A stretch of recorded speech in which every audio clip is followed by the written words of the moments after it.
এইখন চৰকাৰ সঁচাকৈ খিলঞ্জীয়াৰ লগত আছেনে? যদি আছে, খিলঞ্জীয়াৰে ভূমি অধিকাৰ কাঢ়িব খুজিছে কিয়?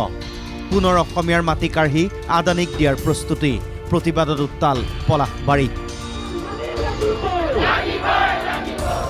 অসম চৰকাৰৰ মন্ত্ৰী মিছলীয়া, পলাশবাৰীৰ বিধায়ক হেমাংগ ঠাকুৰীয়াও মিছলীয়া। বিজেপি চৰকাৰ হাই হাই, তেজ দিম মাটি নিদিওঁ।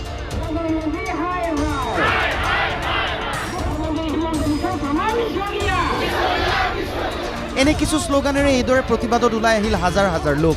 প্ৰতিবাদৰ স্থান পলাশবাৰীৰ ৰাভা হাছঙৰ বৰদুৱাৰ বাগান। কিছুদিন পূৰ্বে বিশাল সভাত বিধায়ক হেমাংগ ঠাকুৰীয়াই হেনো প্ৰতিশ্ৰুতি দিছিল, পলাশবাৰীৰ ৰাইজৰ মাটিৰ সমস্যা শীঘ্ৰে সমাধান কৰা হ'ব।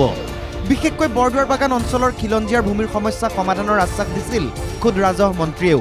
কথাত কিবা, কামত কিবা। ভূমিৰ অধিকাৰ প্ৰদানৰ কথা কোৱাৰ কেইদিনমানৰ পাছতে চৰকাৰী বিষয়াৰ জৰীপ চলিল পলাশবাৰীৰ বৰদুৱাৰ বাগানত। এই জৰীপ কিন্তু খিলঞ্জীয়াক পট্টা প্ৰদান নাইবা অধিকাৰ সুনিশ্চিত কৰাৰ লক্ষ্যৰে নহয়। জাতি মাটি ভেটিৰ কথা কোৱা চৰকাৰে খিলঞ্জীয়াক উচ্ছেদ কৰি ভূমি গতাই দিব আদানীক। পলাশবাৰী সমষ্টিৰ দৰিদ্ৰ খিলঞ্জীয়া লোকসকলক উচ্ছেদ কৰি সেই ভূমি আদানীক গতাই দিয়াৰ সিদ্ধান্ত লৈছে অসম চৰকাৰে। এই কথা পোহৰলৈ অহাৰ পাছতে এইদৰে হিলদল ভাঙি ওলাই আহিল খিলঞ্জীয়া ৰাইজ। এওঁলোকৰ এটাই কথা, তেজ দিম মাটি নিদিওঁ। ইয়াত মাটি এৰি নেদিওঁ, আমাৰ জাতি মাটি ভেটি আমাক লাগিবই, আমাৰ মাটি আমাক লাগিবই, আমি দখল এৰি নেদিওঁ।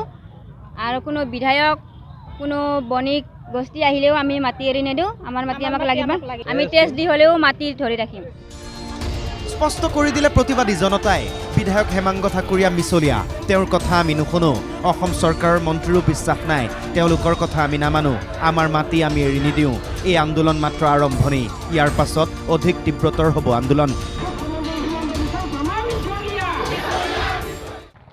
ইয়াত কোনো বিধায়ক, কোনো মুখ্যমন্ত্ৰী, কোনো ৰাজহ মন্ত্ৰী, কোনো ব্যক্তিৰ কথা আমি নামানো। আমাক কিবা ভত্তা দিবই লাগিব, তাৰপিছতহে তেখেতসকলে যদি বেলেগ ব্যৱস্থা কৰি কৰিব পাৰে, চিধা কথা। গতিকে ইয়াৰ ক্ষেত্ৰত ইয়াৰ সমগ্ৰ ৰাভা ৰাইজ বুলিয়ে নহয়, বিক্ষিপ্ত জনগোষ্ঠীয়ে ইয়াত বহি নাথাকে।